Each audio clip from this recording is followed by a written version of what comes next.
The Syncretion of Polarization and Extremes.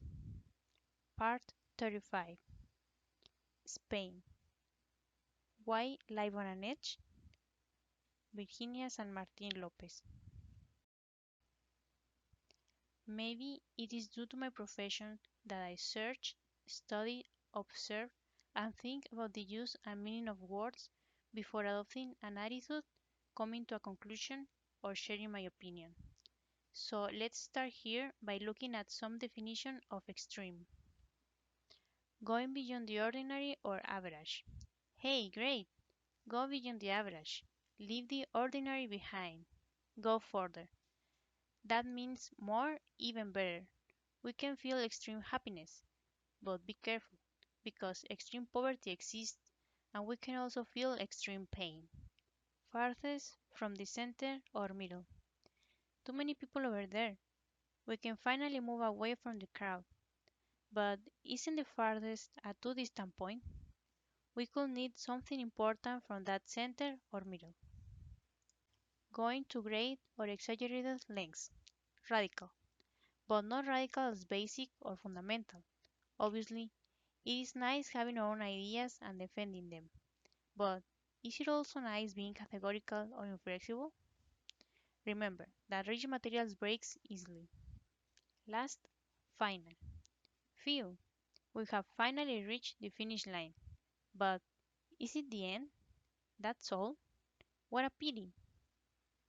These definitions show us two possibilities, two extremes, two poles of each case. We need to feel and know pain in order to feel and know joy, and vice versa. Have you ever been surrounded by the most peaceful and comfortable environment and wished with all your might that you were in some crowded pedestrian streets on a sales day? Who has not started a strict diet based on proteins and has found themselves suddenly ingesting strictly sugar and fat?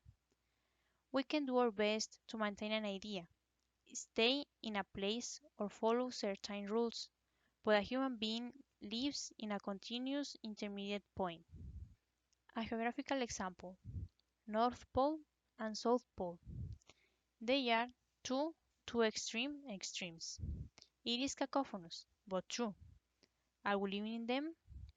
No, we do not live in them. We live between them.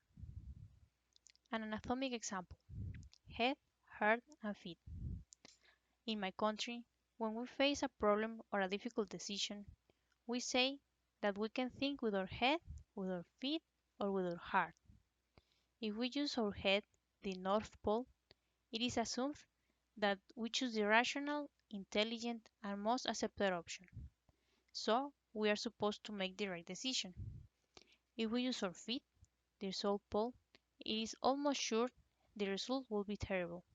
However, if we think about what are we going to do regarding that problem or decision with our heart, which is naturally between the head and feet, the general consensus is that we will be on the right path. We will succeed. At least we will be happy with our choice. An artistic example: colors. Black or white?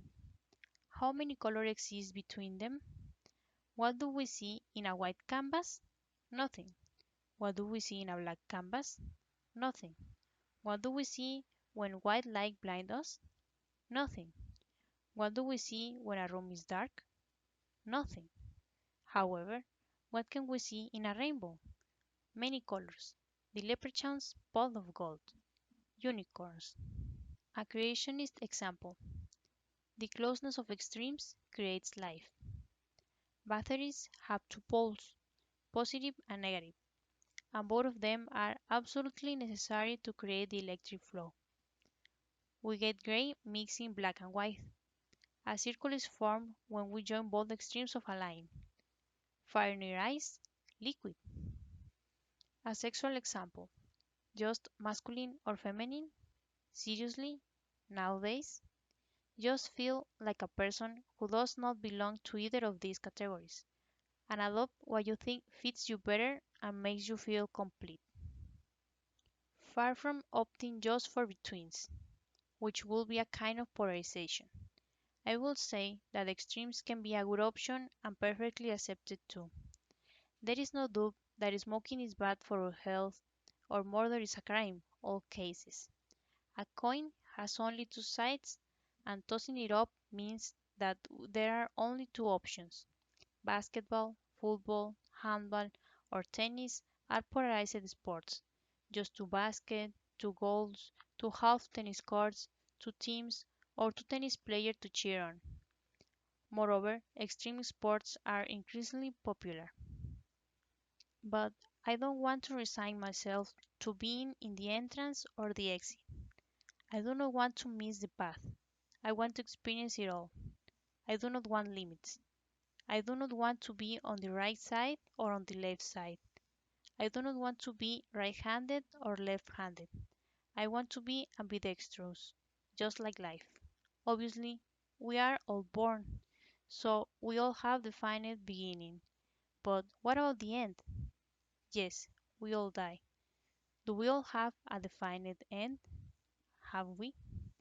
Life is more than birth and death. Life is a series of events between both events. There is a universe between the beginning and the end. And the universe is infinite, isn't it? It has no extremes, poles, or limits. It has neither a beginning nor an end. If we want justice, we must retain its emblem balance. Try not to live on the edge. Mind the gap. After all, we can fall down.